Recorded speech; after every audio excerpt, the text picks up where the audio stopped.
Hello, you're watching TVP World Talks. I'm nationalism. Poland's Prime Minister Donald Tusk has announced a new direction for the nation's economy, dubbed the revitalization strategy. It is expected to allow the country to hedge itself against risks associated with global trade and complex supply chains, bringing national interests to the fore in the economic realm.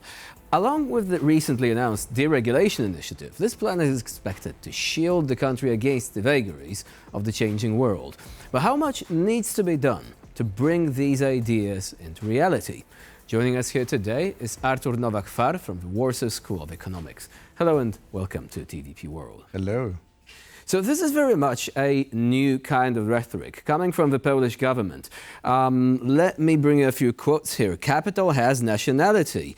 Also, Prime Minister Donald Tusk says that if someone calls this economic nationalism, he's not going to feel offended. What would you say would be the consequence of that? Because a couple of decades ago, everyone was all about globalization. Do you think that this is a trend that we're seeing now, not just Poland, but also other countries in the region? Well, I think the Polish Prime Minister joins the club because it's the phenomenon which is to be observed elsewhere in the world, especially in the United States of America, where they talk about the nationalism in economy, and they want to protect their national interests better than it was, well, it had been done before. And I think the Polish Prime Minister announces that that new strategy to somehow respond to the changing international environment. Would you say that this can actually be described as Poland first, in, of course, a reference to America first, or is it more complex than that? After all, we do have a European dimension here as well.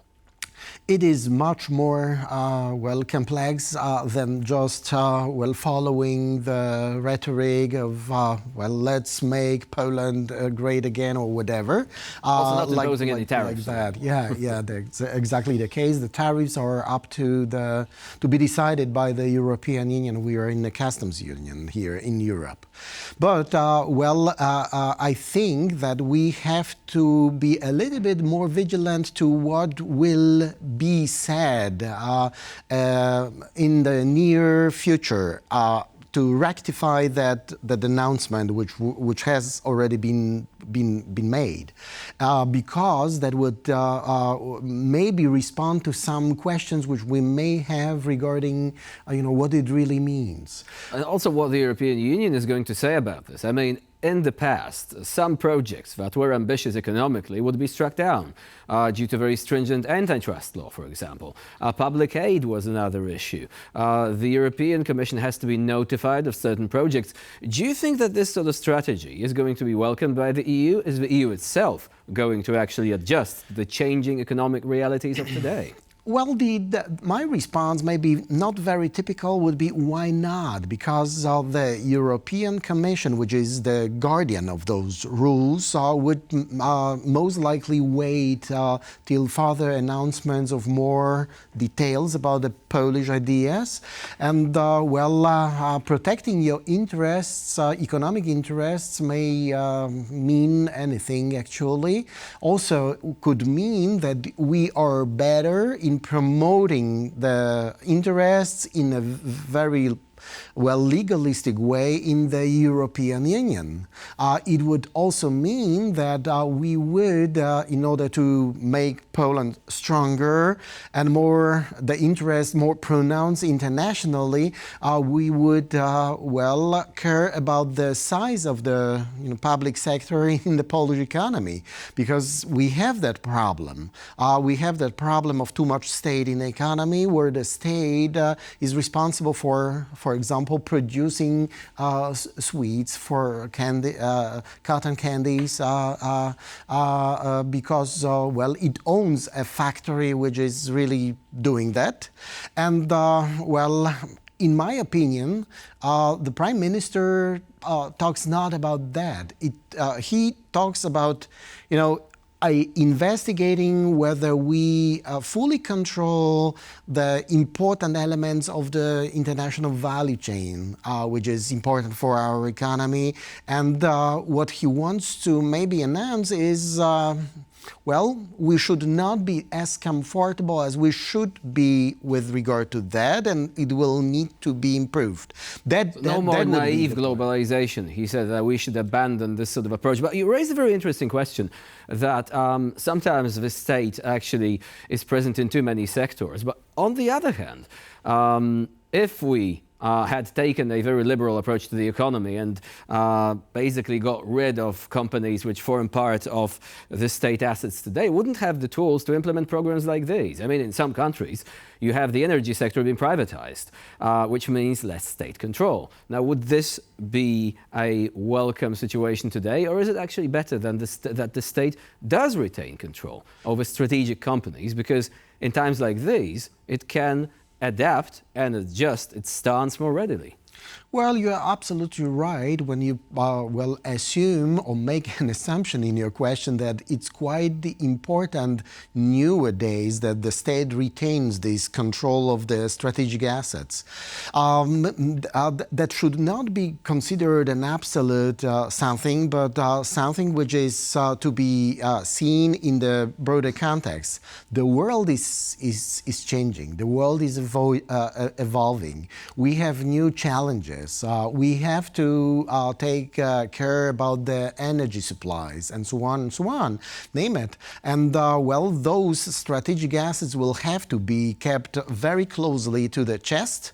They will have to be taken care by the state, and also vice versa. They will have to be responsive to the needs, to the broader geopolitical needs of Poland. And in my opinion, that's a must, considering the circumstances. So this is a compelling argument. Essentially, capital has nationality, so we cannot simply allow assets present on our soil to be controlled by companies which might have vastly different interests. They might actually purchase a company that's based in Poland, later on say, okay, this company is not efficient, so we're shutting it down, resulting in job losses. But on the other hand, would you say perhaps there is a risk that foreign investment would be less forthcoming if they see that we are actually placing this renewed emphasis on Polish ownership of at least certain sectors of the economy? Well, quite frankly, I think I would advise them to be a little bit more vigilant. But on the other hand, I wouldn't say that this is a dramatic shift of something. They will face the same elsewhere in the world. So it's really gradual evolution. Yeah, it's a gradual evolution, and they, I think, realize that, and it's for them also a challenge. They will have to somehow adapt. And speaking of adapting, do you think that the Polish industry is ready to actually shift into high gear once again? Let me give an example. Poland's Prime Minister said that he wants 53 billion US dollars to actually be provided to Polish companies involved in the construction of the new nuclear power plant. And we're probably talking about construction companies and not strictly the manufacture of high-tech components for the reactors and such like, because we do not have the expertise domestically. But in general, do you think that this shift towards greater industrial production can be achieved today? Because in not just Poland, many countries have actually allowed their industrial base to atrophy. Well, it can, of course. We have that capacity and we have the assets. I would even extend that my response to what you have already said, because you mentioned the nuclear technology. Well, we do not have it, but once we have it on our soil in Poland, well, it's quite essential to negotiate the deal with the suppliers of the technology in such a way that we would not be just, the low-end, providers of some inessential technology or some just low-grade services. So on technology transfer, the know-how. Yeah, exactly. That's the point. Well, it's quite essential to negotiate the deal in such a way that at the end of the day, well, the technology will be transferred and will be controlled as well by us. But these talks can be difficult. I mean, look at the arms industry. In the past, we had problems with that, and we ended up just buying stuff off the shelf. are not being involved in the manufacturing process as much as we would have liked. Well, but that is a different story. When we talk about the arms, well, we talk about something urgent, something which is necessitated by the circumstances out of our control, and something which is happening very quickly. Whereas when we talk about the negotiating the nuclear technology deal, we talk about something which can be extended over many months, we have time to select, we have time to negotiate. So a hugely important project for the Polish energy sector and the Polish economy. Quick self-correction, the amount I've mentioned was 53 billion Polish zlotys, so it is less than in US dollars. One has to actually use the current exchange rate for that, but still very important. Yeah, it's a massive amount still. It's a massive so just, for the sake of clarity and correctness here. Professor Artur Nowak-Far was our guest today here on TVP World. Thank you very much for joining us and for sharing your insight. Thank you. And I'm Jan You're watching TVP World. Please do stay with us for more latest news and updates.